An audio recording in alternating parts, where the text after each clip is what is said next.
บ่ต้องเหยียบข้องกลางไปหอดพูนจึงเหยียบ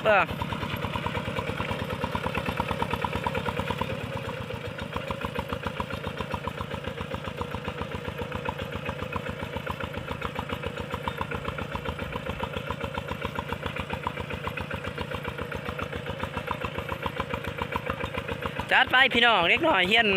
พ่อหาอายุ9 ขวบ 10 ขวบนี่แหละไถหน้าพูนเทิงไทยหุดเทิงไทยดำเนาะเฮ็ดกับแม่2 คนเขายางกายมาพอ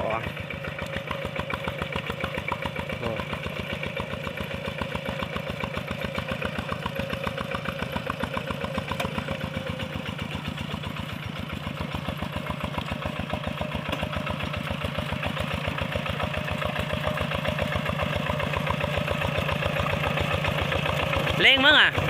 เล่งตั้งโอ้ห่วยเป็นตาสีใดคิดเขาคิดหนามดูได้นอเห็ดกับแม่นะ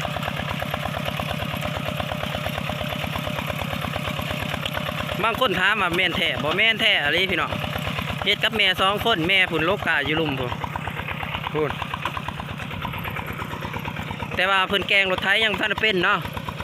มีแต่ให้ลุงมาแกงให้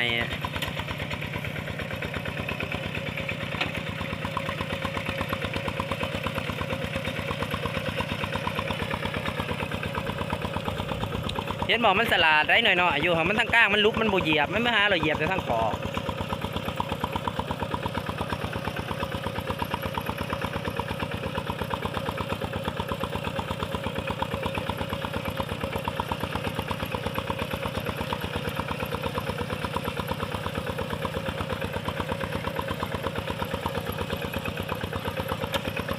เพราะว่า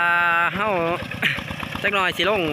ขาดเปลี่ยนเพิ่นเนาะอีต้นเพิ่นเนาะเฮามาเบิ่งซื่อๆแต่สิขาดเปลี่ยนให้เพิ่นจักให้นึงเลยสิขาดให้นะเร่งมั้งเร่ง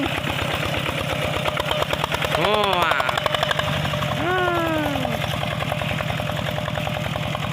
พวกกำลังหาว